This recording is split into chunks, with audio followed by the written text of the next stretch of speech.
રાજકોટ સોની બજાર આખા ભારતમાં જ નહીં પરંતુ વિશ્વભરમાં પોતાની ઓળખ ધરાવે છે. અહીંયાના કારીગરોની કલા, ડિઝાઇન અને હસ્તકૌશલ્ય અદ્ભુત છે. રાજકોટને જ્વેલરી મેન્યુફેક્ચરિંગ હબ તરીકે ઓળખવામાં આવે છે અને અહીં બનતી ડિઝાઇન અમેરિકા, યુરોપ સહિતના દેશોમાં મોટી સંખ્યામાં એક્સપોર્ટ થાય છે. પરંતુ હાલ અમેરિકા દ્વારા લેવામાં આવેલા નવી નીતિએ રાજકોટ સહિત ભારતના સોની વેપારીઓમાં ભારે ચિંતા ઊભી કરી છે. અમેરિકા સરકારે જ્વેલરીના ઇમ્પોર્ટ પર 50% ટેરિફ લગાવવાનો નિર્ણય કર્યો છે. આ ટેરિફ સીધો જ ભારતીય જ્વેલરી ઉદ્યોગ પર અસર કરશે. ત્યારે જેમ્સ એન્ડ જ્વેલરી એસોસિએશનના પ્રેસિડેન્ટ મયુર આડેસરાએ જણાવ્યું કે રાજકોટની સોની બજાર એટલે મેન્યુફેક્ચરિંગનું હબ છે અને અહીંના કારીગરોની પ્રતિભા વિશ્વ વિખ્યાત છે.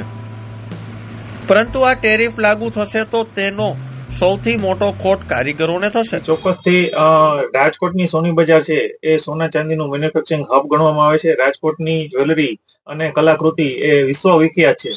ત્યારે જે અમેરિકા દ્વારા જે 50%થી પણ વધારે ટેરિફની જાહેરાત કરવામાં આવી છે, ત્યારે આપને જણાવો કે તેમાં બુલિયન ને પણ કોઈ પણ બી જાતનો ટેરિફ લાગુ પડતો નથી. જ્વેલરી એક્સપોર્ટ પણ ટેરિફ જે છે એ લાગુ પડશે, જેની સીધી અસર રાજકોટ તેમજ ભારતના લાખો જેમ્સ એન્ડ જ્વેલરી ઉદ્યોગકારો અને કારીગરો ઉપર પડશે. એમની રોજગારી પણ છીનવાનો પ્રશ્ન અહીં ઉભો થઈ રહ્યો છે કે આ ટેરિફથી લાખો કારીગરો છે બેરોજગાર થશે. જે ચોક્કસથી ભારત દેશ તથા અમેરિકા દેશ વચ્ચે જો આ ટેરિફને લઈને પ્રોપર એનું નિરાકરણ લાવી શકે તો બેસ્ટ રહેશે, કેમ કે અમારી ઉદ્યોગકારો અને રોજગારો જે કારીગરો છે એમની છે ને રોજીરોટી છીનવાતા અટકશે. આવી અમે નેશનલ એસોસિએશન દ્વારા પણ ભારત સરકારમાં માંગણી કરી છે કે આ જેમ્સ એન્ડ જ્વેલરી ઉદ્યોગનું એક્સપોર્ટ આપણે કહીએ તો 10%થી પણ વધુ યુએસમાં એક્સપોર્ટ થાય છે. તો એમને ધ્યાનમાં લઈ અને આમાં જે કંઈ યોગ્ય નિરાકરણ વહેલાસર આવે તેવી અમારા નેશનલ એસોસિએશન દ્વારા પણ માંગણી કરવામાં આવેલ છે.